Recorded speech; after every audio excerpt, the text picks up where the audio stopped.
All right. Hey, welcome everybody to Ideology. Mick Murray here with Drew Stedman, and been a bit of a hiatus for us, just with all the comings and goings for you, Drew, and in Kona. I know you guys just getting your feet or finding your feet in Kona over the past 6 months or so. And if you are just tuning into this podcast or you haven't listened in a while, would definitely recommend going back an episode to an interview that I did with Dr. Ben Young, the senior pastor of Second Baptist Houston.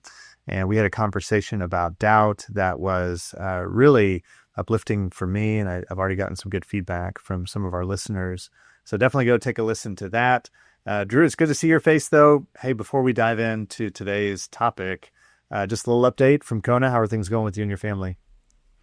Yeah, it's great. Thanks for asking, Mick. I feel, we've been here now long enough to where it feels like life's pretty settled, and the dust is, transitions are always a process, but we feel like we're at a point now where things feel a bit more stable, and just super grateful for all that's happening here locally, and grateful to be back recording Ideology. I still don't know. We need to touch base on what's our rhythm going forward, but it's been a great platform, and I'm excited about the opportunity to keep speaking into what we feel like God's doing in our generation. Mm-hmm. Yeah. And, we wanted to have a conversation today in light of recent events with the assassination of Charlie Kirk. And it's a sensitive topic, and obviously a tragedy for him, his family, for his close friends, but want to explore a few thoughts there. And I'll say this just before I kick it over to you, Drew. I think, I had actually never heard of Charlie Kirk before last week, which is shocking because I have my ear to the ground on most things, but I'm not on social media. Immediately, obviously, there was a big buzz around it. And not only was he assassinated in front of a bunch of college students, but I know that the video of that assassination circulated widely, and it's affected a lot of people very deeply, understandably, from, regardless of political persuasion. It was a big event and a traumatic one for a lot of people. And so just want to say, by way of preamble, this is a sensitive conversation for a lot of people. Maybe it's not for you personally, but if it is, we do so with a lot of compassion, but this definitely intersects with a lot of the themes of this podcast. So wanted to have a brief discussion about it. So Drew, why don't you kind of take us into the meat of the conversation? We, historically, we haven't often done a lot of reaction to current events. We've done it a few times, but it's not been the main theme of this podcast because we're trying to figure out what's going on under the surface, not just the events we see. And if you are active on social media, there's always something that's buzzing around that gets a lot of attention for a few weeks. But then there's times where something truly happens on a scale that I think warrants some type of deeper reflection. And this certainly fits that. I mean, I would say this assassination is the most consequential political assassination of my lifetime. I think you'd have to go back from before we were born, Mick, to see something of this scale. And it's shocking. And it should be a shocking, horrific event that makes everyone pause and question, where are we? What does this mean for our nation? What does this mean to our culture? What do we need to learn from this? How do we move forward from something like this? And I think in times of national tragedy and events like this, it's worth pausing and reflecting upon that. And so I want to start by what I hope are some obvious, maybe too strong of a word, but maybe just how do you respond to events like this? And then I want to really shift the focus to where do we go from here? How do we take these events and analyze our role as followers of Jesus in this hour? What are some things that we can be doing? I'm going to say a few things that I hope go without saying. First, this was horrific, a shocking, horrific event. And I don't have words for something like that, for somebody being assassinated when they're trying to debate college students in front of a huge crowd with their family watching, the video circulating with millions of predominantly younger people who are major fans of his, and having to watch that, having to go through that. It's hard to comprehend how horrific an event like this actually is. Second, in addition to the horrific nature of the event, another element that's just been really sad to me is the response by a decent number of people that has been celebratory. And, I think we got to balance that a little bit of, we live in a really large nation. And so, even if it is thousands of people who've posted just really terrible things in the wake of something like this, I'm not trying to say that that's the majority of people. From an alternative viewpoint, I think the vast majority of people are equally shocked, saddened, grieved as any of us would be. But it's not a small number of people that have been unable to, I think, show the right posture. And I think that also needs to be recognized, because I think that's part of it. It's one thing if you have somebody who's famous who dies in some kind of tragedy, even if it is a murder or an act of violence, but we can kind of all rally together and just say that was a terrible outlier thing that should never have happened. But it's been unfortunate that some segment of people haven't been able to say that. Now, I will say I personally never saw anybody in my own sphere of life who made a statement like that, and so I think it needs to be acknowledged. And then also, the scope of it, I think we also need to be careful to not paint with too broad a brush, where I think I could point to a lot of key figures on the left who I thought did a good job in their response. And so I want to be careful there. But third thing, maybe by way of preamble, that I do want to acknowledge, and this is what I have seen in real life that to me brings up a moral issue that I think needs to be addressed before we focus on where do we go from here. And this is where the number of people who have used this as an opportunity to try to police a eulogy, like they're getting on if somebody's trying to make a comment or a reflection about Charlie Kirk and what he meant.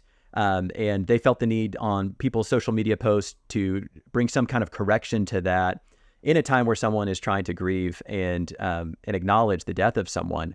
And I just got to say it, like, attempting to police a eulogy is as bad as it sounds. Like, it's just, in death, in a shocking event like this, that is not the time to try to provide a nuanced reflection of someone's life and message. It just isn't.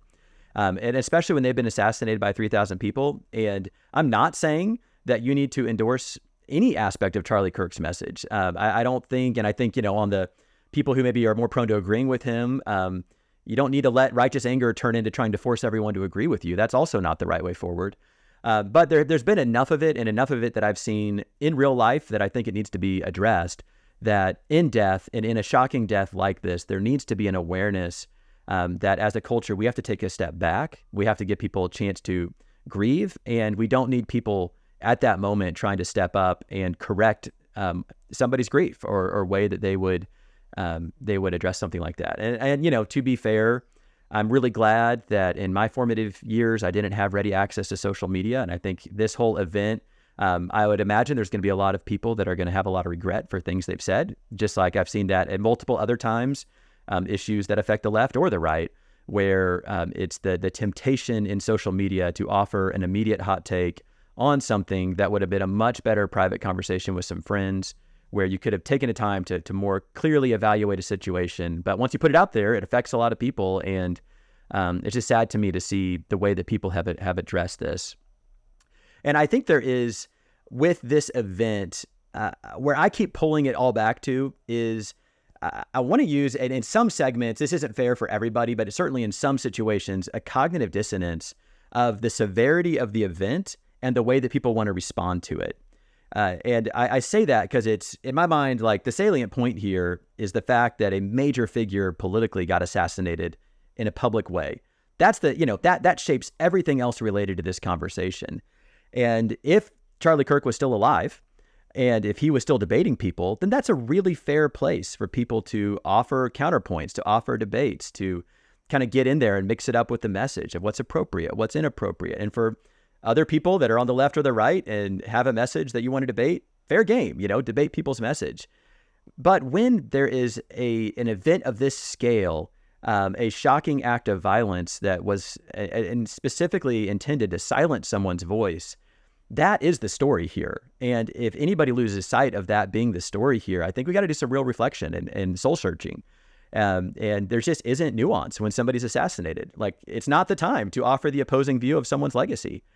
And it's just out of place. And I think the correct response in death in general, but especially in this kind of shocking event, is it's got to be a condemnation of every aspect of violence and the outworking of violence, and then it has to be compassion. It has to be the most charitable possible response in a moment like that. That is the way that we respond.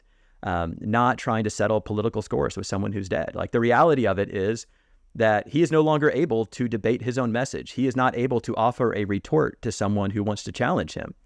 And in a moment like that, it's time to say maximum charity, maximum condolences, and an ability to take a step back from no matter how strongly you believe your political point of view, to take a step back from something like that and recognize, like, this is no longer me debating with a friend about, what I believe about an issue. This is about us addressing a horrific act that occurred in our nation. And whether you agree with Charlie Kirk on everything or nothing at all, like, I would challenge that is still the correct response. So I often try to provide balance, nuance, opposing points of view. On this point, I don't know that there is a lot of nuance. I think we have to call a spade and say, there's how we respond to violence and acts of this scale. We got to be careful. Once again, to be clear, I am not arguing that you need to agree with Charlie Kirk on everything. You guys are welcome. Anyone who's listening, go back through all my old episodes and all our old episodes, stuff I've written. Like, you're going to find lots of places where it's pretty clear that maybe he and I would have a different perspective. This isn't about that. This is about how do we rise to the occasion in a time like this. Mick, do you have any further thoughts on that before we turn the corner?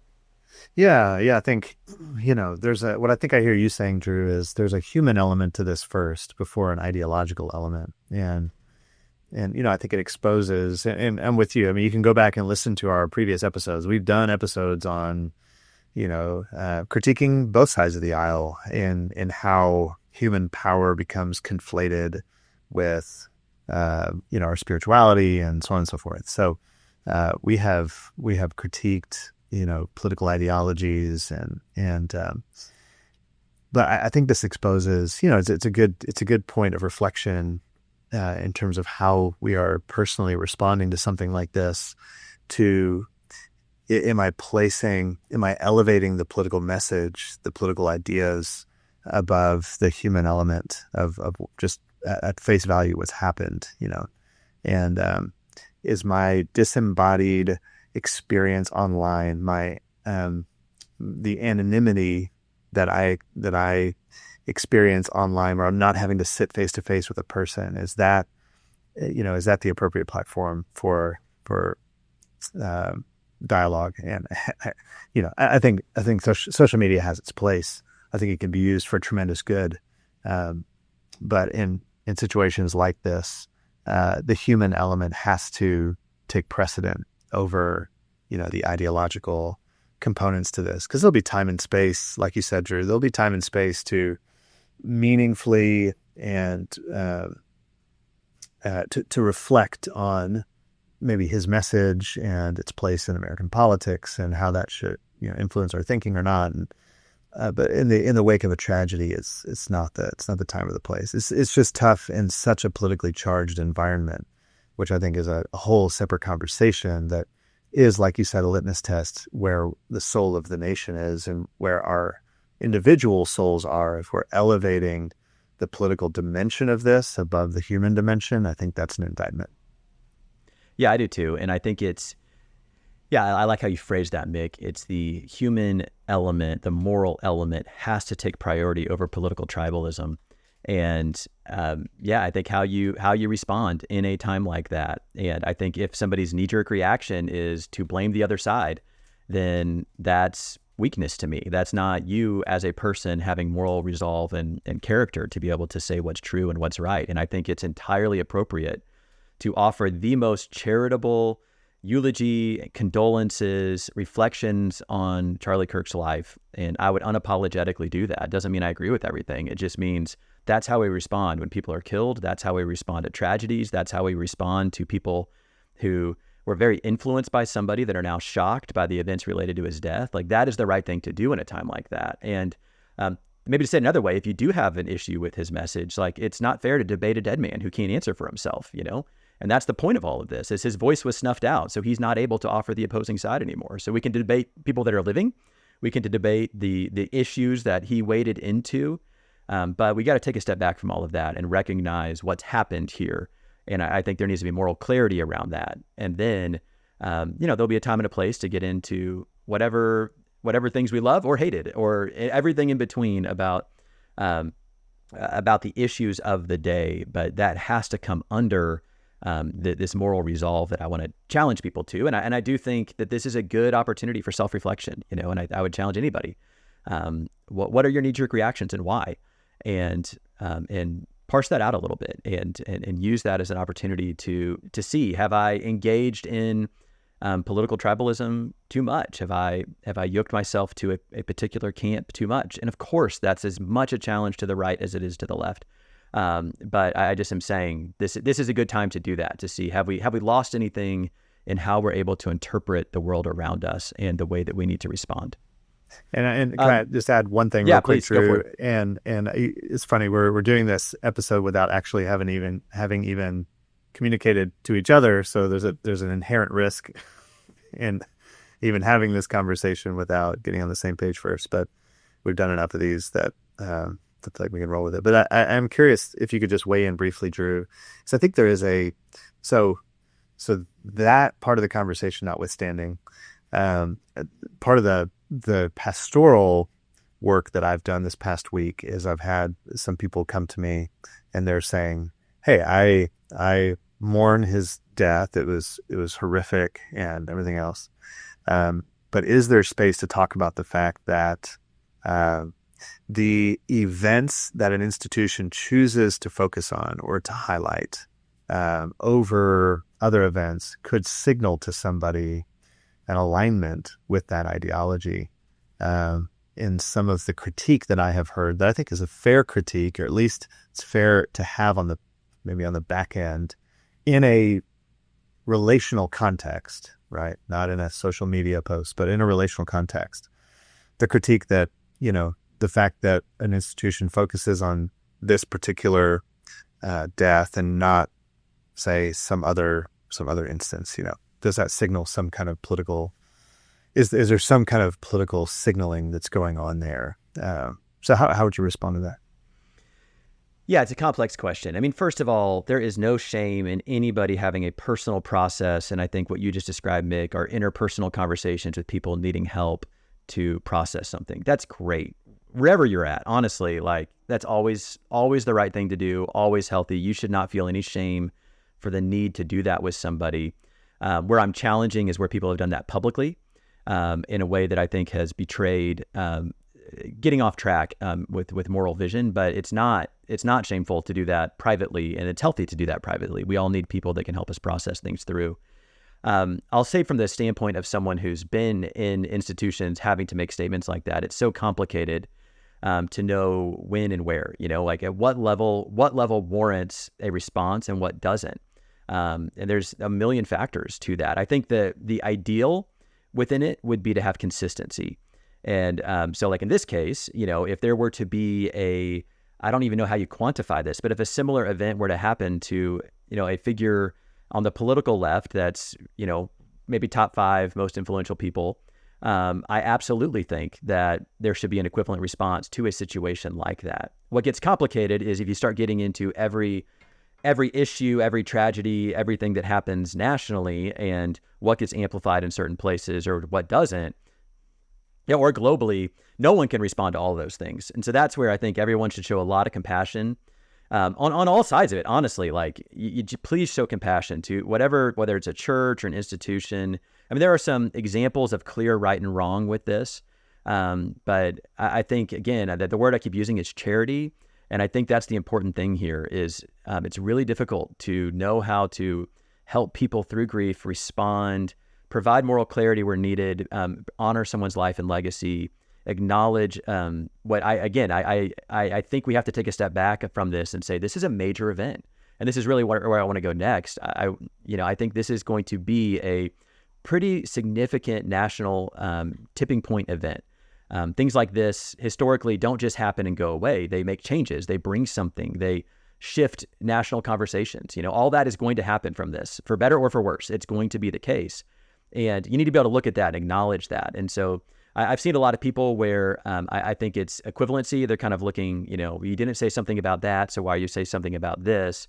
And I think a counterpoint to that would be you have to look at scope of impact at times with that as well.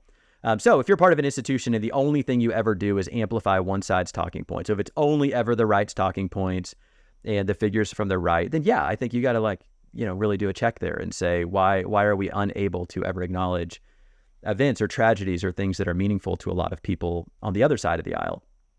But the fact that somebody offered a warm, heartfelt, maximally generous condolence or eulogy for Charlie Kirk, and they didn't do the same for, some of the other events this last year, I think you got to recognize that as a reflection of scale of what's, that the ramification for our culture and the impact for something like this. And it just, bear in mind, there has not been something like this, to my knowledge, probably since the 1960s, of a targeted political assassination that was ideologically driven in cold blood. There have certainly been deaths. There have been people that have done that on a much smaller scale. There was an instance in Minnesota with some state representatives. There's attempted assassinations. There's been a lot of other stuff that's happened. But this is the one that, major figure, somebody who high likelihood could have been a future president, was assassinated because somebody didn't like their message and the way they were assassinated. It's you got to be able to recognize that severity and reflect on that severity. Now, I hope I hope this never happens again, ever. I hope nothing like this ever happens again. To the person who I disagree with their message more than anybody else, whoever that may be, I hope this never happens to them or their family. And if something like that happens to them, I hope in that moment I would be able to say all the same things I've just said.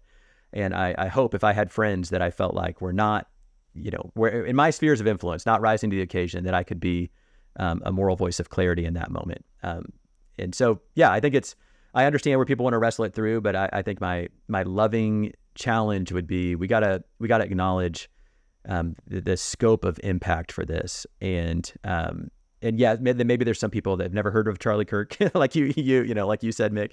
And honestly, I think people that are not that politically involved, more power to you. That's awesome. But I whether or not somebody, and I could see how if you've never heard of him before, then he dies and you're like, wait, why is he getting all this attention? But I think you could take an objective view and say he was one of the major figures on the right.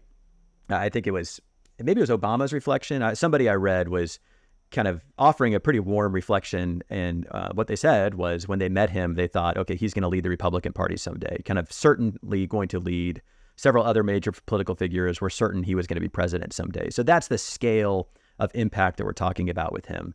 And there are voices on the left that would be similar scale. It's just, this hasn't happened, and I pray it never does. And I think we have to stand against anything that would ever get us to that point, no matter what. And when stuff like this does happen, we have to call everyone back to what is right, what is clear, what is true, and put the human first, like you said, Mick, over our political tribalism. So let's maybe shift to where do we go from here. When I saw this and what's happened, I want to say, I just mentioned this, but I'm going to call it a tipping point. And I think I can say that objectively in the sense of good or bad, or what the future hold or doesn't hold. I don't know the answers. I can't see what comes next. I think I can just acknowledge something shifted and is going to shift from an event like this. And so, this is the ideology podcast question is, where do we go from here and stuff like that? I will say Charlie Kirk was outspoken in three major areas: evangelical Christianity, conservative politics, and I'm going to make a third category, social issues that are, of course, interrelated, but some of the things that he was outspoken on actually kind of don't fit any one camp. One of the things he said, a message that I think is a profound message that I would want to amplify, in addressing young men, he said, get married, have kids, and stop partying into oblivion, leave a legacy, be courageous. An amazing message, and I think that's something that I would walk away when I look at his life, that I think, gosh, if more people could hear that message, it would be a really great thing for all of us. But where do we go from here? And that's where I am personally not going to get into the nuance of what he taught or how he thought. I just think it's worth acknowledging that he was influential in three areas. And it does add to the nuance and the complexity of sifting through where do we go from here. So somebody who is all in on board on his vision for all three of those areas, you're going to have a different perspective than others that are maybe ambivalent with some or others. But I think as long as it's related to Charlie Kirk, the message needs to be as much charity and honor for his life and who he is and what he taught. And I think that's the way to approach something like this. What I do think is happening is I think this is also exposing something that's in our culture here. And Mick, you and I have talked at length about the secular belief system and moral vision that we see in the culture around us. And as the world is reacting to all of this, I think it's shedding light on where that has gone to an extreme in the ideological groups that have both facilitated and celebrated this act of violence. And I do not think it's a mainstream opinion. So I want to be really clear.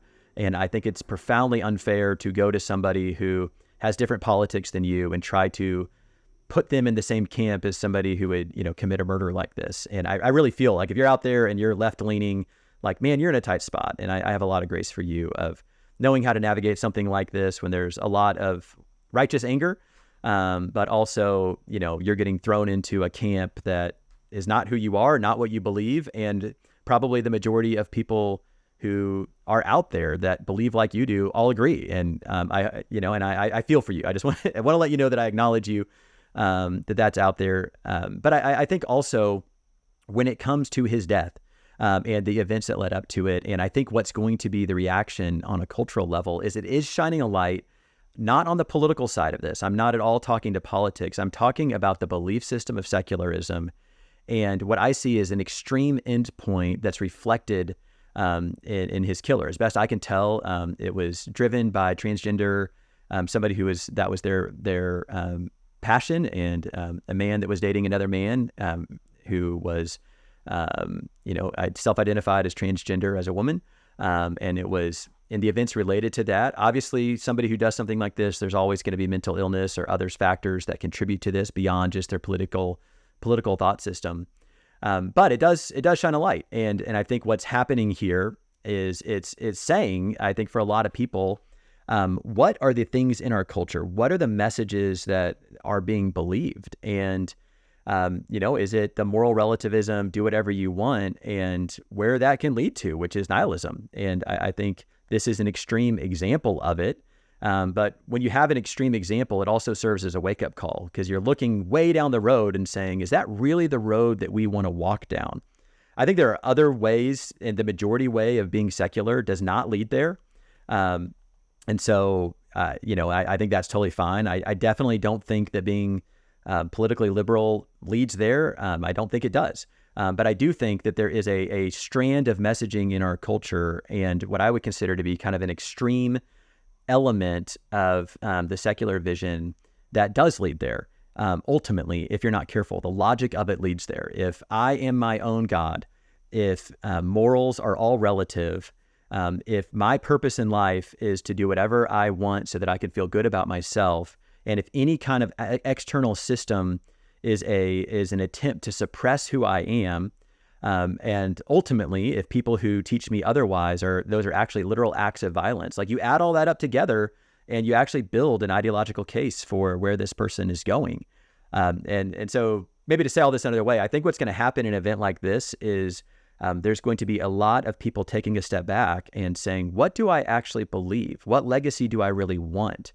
And, and I see the contrast of it here. And however you want to interpret Charlie Kirk's legacy, it's part of his message of family, of getting a job, of stop just living for yourself. And he's by far not the only one who embodies that message. But you kind of see that on the one hand, and then you see on the other hand, this secular vision and where it goes. So I think it's exposing a moral bankruptcy within secularism that people are going to wake up to. And I already see that happening with a number of people. I see unlikely people asking pretty significant questions where the shock of this is causing them to say, what do I really believe and why? And, and that leads to a very open future. So we'll, in a second, I'll give my thoughts on what are some positive things that we can do in a time like that.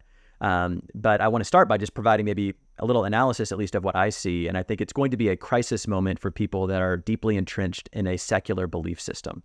as we've defined it on this podcast, where it's really functioning like a religion for people that have gone all in on it. This is a crisis moment to confront what is the moral underpinning of this belief system, and how did that lead to events like this? Perhaps it's unfair to point this out on this one event. I think it's a trigger maybe for a sentiment that's already there for a lot of people, where you kind of look around and you're like, man, people aren't happy. And I've talked about this on this podcast. The vision that I've been told, the secular gospel that I've been given, the more people that buy into it, the worse things seem to go. We're wealthy, we have lots of resources, we have lots of leisure time, but we're still not happy. So there's that underlying sentiment in culture. It's not caused by this assassination. This is just the trigger event that brings it to the surface that causes people to reflect. I think this would have happened anyway at some point. Just like I've said in the past, our nation's shift from cultural Christianity to secularism, it was going to happen anyway. There was just some kind of trigger events that really brought it to the surface. And I think this is another trigger event where now that we've made the shift to secularism, people are starting to ask bigger questions about, is this really what we want? Now, it's fair, and I'm kind of anticipating where somebody would want to debate me. It's entirely fair to point out all the flaws of hypocrisy within Christian culture, 100%. And I hope I've done a good job of that. I hope I continue to do that where I see it. I hope that first and foremost in my own heart, I'm addressing that, and wherever possible that I'm living in light of my faith. So fair point. What I would counter with, though, is it's in Christian culture, it's actually hypocrisy. So the moral underpinning, the foundation is other. And when I'm living according to the moral foundation of it, it actually pulls me into the compassionate ways of the teaching of Jesus, advocating for justice as defined in Scripture, and love, not as our culture defines it, but as Jesus defines it, which is sacrificial. That's what it demands of me. Anything other than that is hypocrisy within me. I think the challenge for secularism is it's not hypocrisy.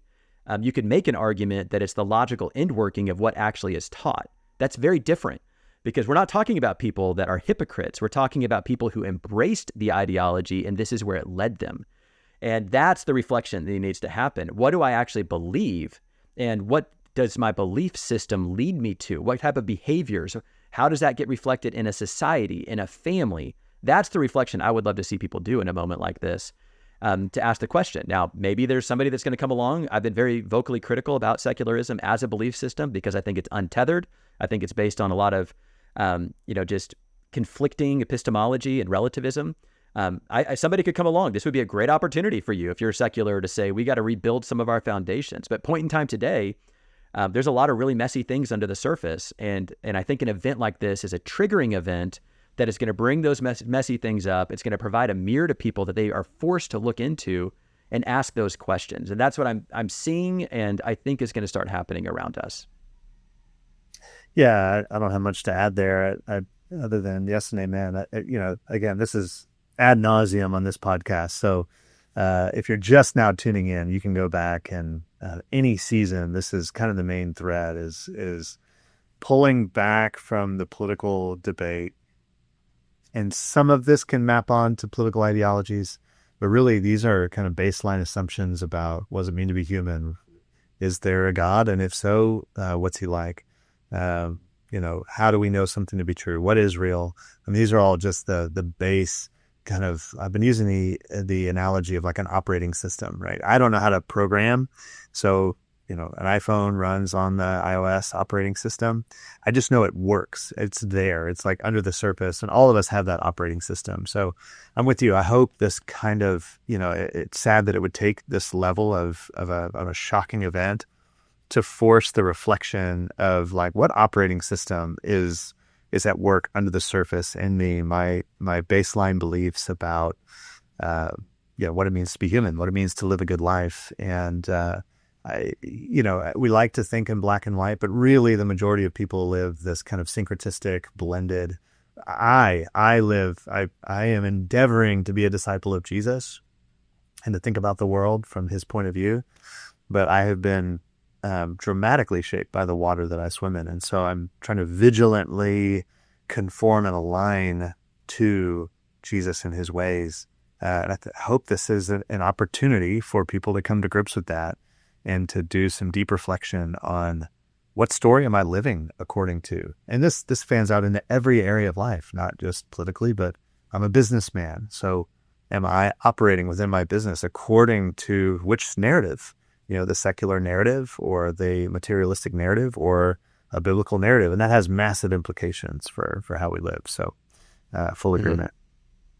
Yeah, and I think if that was my, an element of my eulogy for Charlie Kirk, which I haven't actually provided one, but if that was what it was going to be, I think to let his life be a challenge to us to think deeply about what we believe and why. I think that's a big part of what he chose to do and how he chose to use his public voice. And I would challenge you. I think this is a really good time to build on that and say, I want to take that time. It doesn't mean you have to land where he landed on everything, but I'm going to take that time to do the deep heart work and say, have I gotten caught up in something I don't want to be caught up in? Is there a way that secularism has taught me how to live that I don't want to live? And or am I really allowing myself to be deeply rooted, deeply grounded in the ways of Jesus? That's my ambition. And I think when this trigger event happens, that's the way that I want to live. I said this a minute ago, but just in case anybody missed it, I think this was building. I think secularism is untenable as a belief system because it's so untethered. It doesn't answer the questions very well. And the more people that dive into it, the more problems it's causing for people socially. I don't think it's able to hold our society together. So I just think it's a mess of a belief system. I think there has been a dissonance. I think there's been a discomfort that's been building in a lot of different places because it's a mess of a belief system that almost inevitably leads itself to tribalism. I just think it's not good. And so even if Charlie Kirk had lived a rich, long life and gone on, there would have been other triggering events that would have forced this conversation. The nuance of it being his assassination shapes the conversation in a certain way. Maybe a different triggering event would have shaped it in a different way. But that fundamental principle, I think, was going to happen at some point. And now's the time to deal with it. Now's the time to ask it. So here's the question. Where do we go from here? I have three things that I would argue is, first, I think we need boldness with the gospel message in this hour. Second is I think we need to remember that it's always via grace for the hurting, the confused, and the broken. And then thirdly is I think we have to maintain some healthy distinctions in our response. And that would be the distinction between righteous anger and retribution, the distinction between our kingdom vision and our political ideas. There's just some distinctions. I'm not saying you need to change your political ideas. I'm not getting into any of those waters. I'm just more saying let's keep our distinctions clear because that's going to really help us in knowing where we go from here. The future is open with this, and that's the part of me even wanting to do this episode is where I'm acknowledging a tipping point culturally. I'm acknowledging things are changing. They're not going to go back to how they were. There are going to be changes that take place from this. I don't know what those changes are going to be. And I think when there's an open future, that can be really positive. And it can also be negative. There's a void with Charlie Kirk. There is things that it evoked inside of him. There's lots of people now that have been influenced by his life that weren't previously influenced by his life, that are now going to, be drawn to his message in different points. And there's a lot of questions of what comes next. What voices step into the gap? Very awesome voices could step into the gap, or negative voices could step into the gap. People's reaction to this could turn towards building in a very positive direction, or they could turn negatively. There's so many different dynamics, and it's an open future. And so what I want to challenge us to is let's do the best we can possibly do to rise to the occasion with a strong, vibrant, robust gospel kingdom message, and be a positive contributor to shaping this. It's a horrific tragedy. And so I think rising to it in a way that leads people to the grace of Jesus and into life is the best thing. But if those voices aren't there, then other voices will emerge, and it's not going to be great. And so I just see this as a time when there needs to be the right voices raised up. So let me start with boldness with the gospel message. We'll just fly through these for the sake of time. I think there's been a trend as long as I have been an adult, and probably going back even when I was a child, where there was this idea that what Christians needed to do was accommodate to culture so that our message was relevant. So the buzzword was cultural relevancy. I am convinced that those days are over. And I'll just say for me, I'm done with accommodationism. Of course, there's some element of cultural relevancy you have to do. You have to be able to meet people where they're at. But where the impulse is, I need to be more like the culture to reach the culture, I think we just need to shut that down. And that is, where have I given myself to caring what secular people think about me. And that's maybe an unfair way to characterize a person. So people who are deeply entrenched in the belief system of secularism, I need to not care. I need to care more about, am I being clear with the gospel? Am I standing on biblical truth? Am I proclaiming the name of Jesus with boldness? There's a lot of people right now that are asking a lot of questions. And I think us pointing people to Jesus with boldness is the way to go. I'm not talking about being a jerk. I'm not talking about refusing to engage with people's deep questions. I'm not talking about failing to find ways to reach the culture creatively. But what I am talking about is where my internal willingness to speak truth is shaped by me wanting to accommodate to the culture because I don't want to lose my voice. And I think we're past that. I think we need to be able to be bold. And just for the record, I shared that, I don't know, I started talking about that. That's not a new thought for me on this podcast. I think it was a year or two ago I first started saying it before any of these things have happened. I just think it's a time for us to say, this is just one more nail in the coffin for me of the cultural relevancy movement. And I think we need to have a clear kingdom vision. Now, cultural relevancy also goes the other way too. So it could be the political right or the left. I think it's us saying the message of Jesus needs to be at the center, and it needs to be with courage.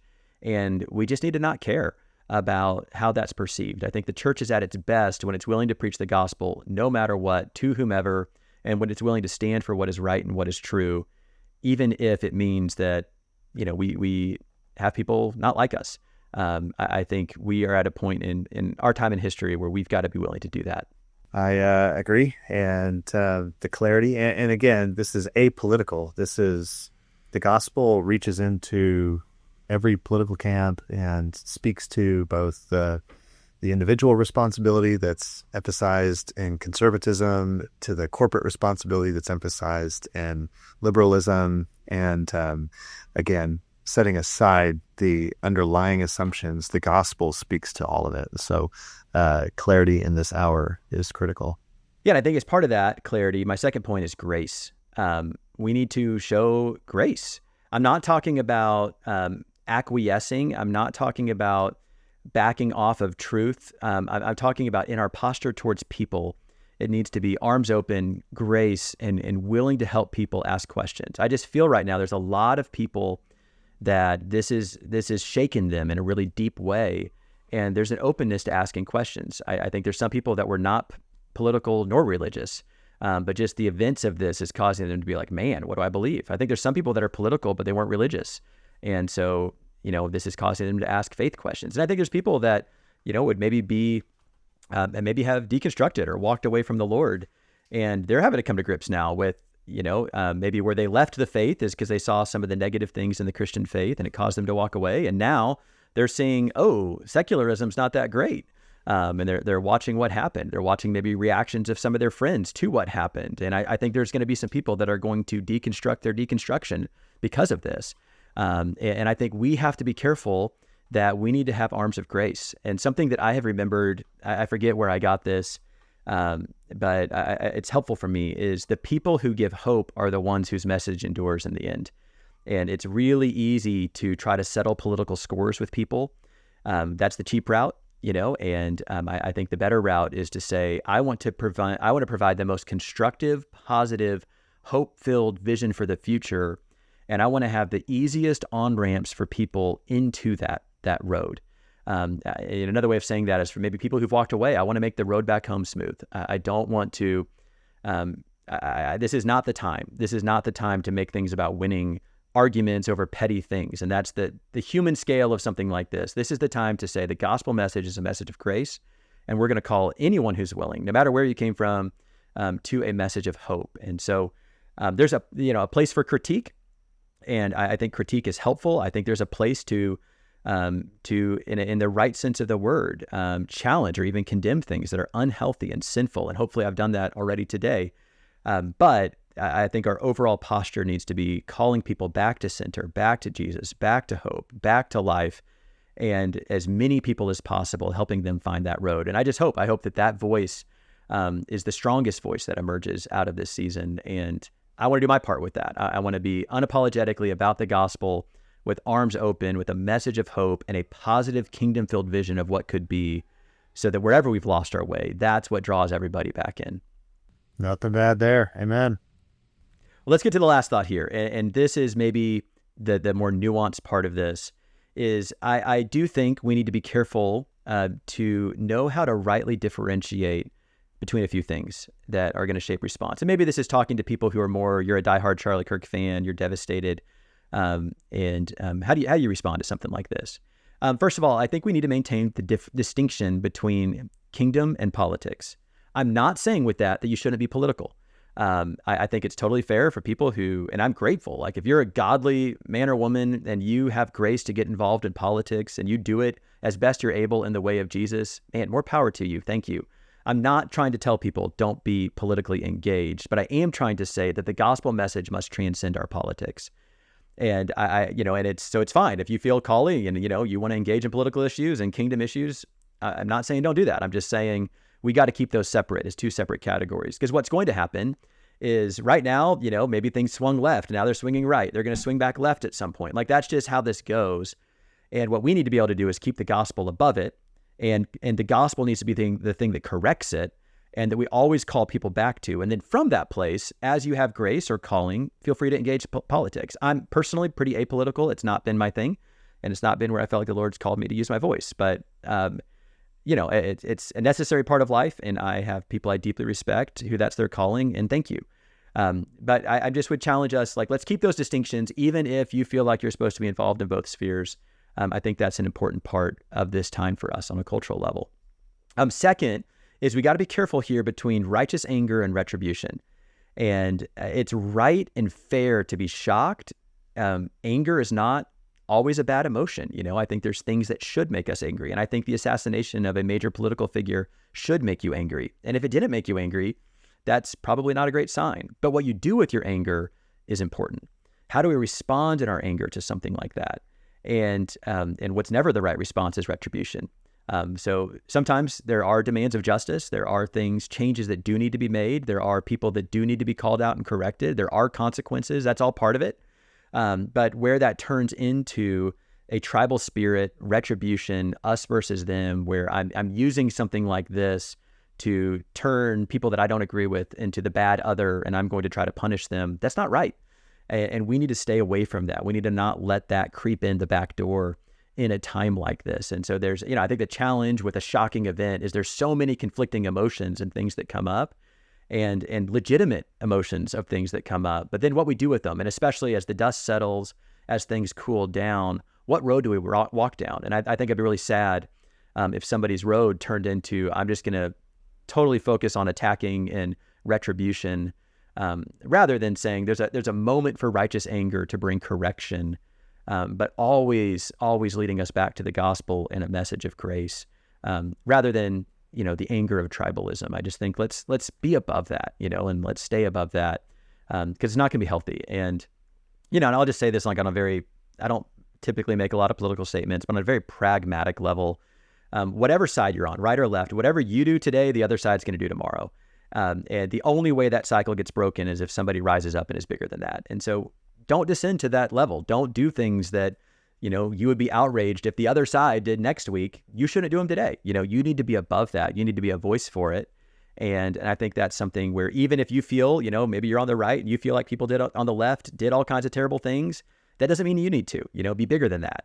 And in the end, the people who have the clearest moral vision, who offer the most hope, they're the ones that win.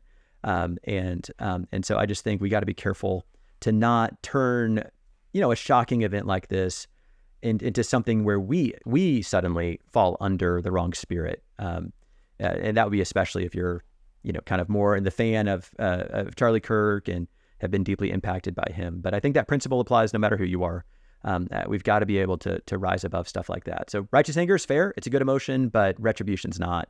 And you got to maintain that distinction if we're going to respond healthily. That's good. Yeah. So boldness combined with grace. So Jesus came full of grace and truth.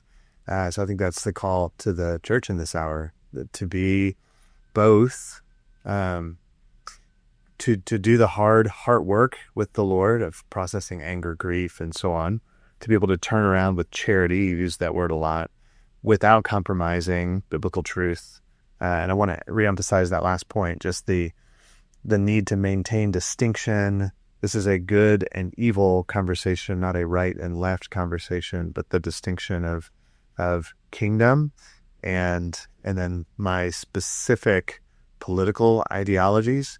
And again, like you said, it's not wrong to engage at a political level with nuance and with skill, but being able to distinguish and not conflate the two, and as best we can to map biblical ideals and the teachings of Jesus onto our practical everyday work and life, which includes how we think about politics and so on. So, yeah, and maybe a good place to wrap up. I think, like I said, I wasn't deeply engaged. Obviously, I hadn't heard of Charlie Kirk. Probably had heard his name in passing, but was unaware of it. But one thing I have noticed, Drew, and that has been encouraging, regardless of where you stand politically and what you thought about Charlie Kirk's message, there has been a major emphasis on the gospel nationally, internationally over the past week or two, or by the time this gets aired, probably several weeks. And maybe that's a good place to camp and to end. This isn't about Charlie Kirk. It's not about American politics or whatever. Like, the deep need of the human heart is Jesus himself, the answer to the brokenness, the sin. At least that's our conviction here on this podcast. And that's encouraging. If God uses somebody to amplify the message of the gospel and the need of every human heart to encounter the grace of God through the cross, then praise God. That's that's a beautiful thing. I'll say this about my own legacy. Like, if I died, I'm not nearly as influential, but man, if people talked about Jesus a lot when I died, I would be so happy. Like that's, I hope that would be my lasting legacy. And I didn't really track with Charlie Kirk much before his death. I don't know much, but just from watching the events, but from the little I've seen, I would imagine that while he was living, if you had asked him, he would have said the same thing. And, whatever other things are out there is a clarion point at the middle there, that Jesus, let it be said of us, all of us, that Jesus is our overriding passion, that he and his message is the center for all of us. And that when people remember us, that would be the first thing they remember before they remember anything else. And I feel like whenever I go home to be with the Lord, if that could be said of my life, I'm going to hold my head up because that's who I want to be. Yep. Amen. All right. Well, thanks, Drew. Thanks for wading into some sensitive waters. And I think it's a meaningful conversation to have. And maybe one last exhortation for our listeners. May we be those who go to the person to have meaningful dialogue, nuanced dialogue. If you're still wrestling with these things, man, lean into somebody. There's a time and a place to post things. Right now may or may not be one of those times with the level of nuance and care that a situation like this requires. But don't isolate either. So draw near to community and let's help each other along in this journey. Thank you, Drew, for prepping content. Thank you to our listener for tuning in, and we'll catch you next time on Ideology.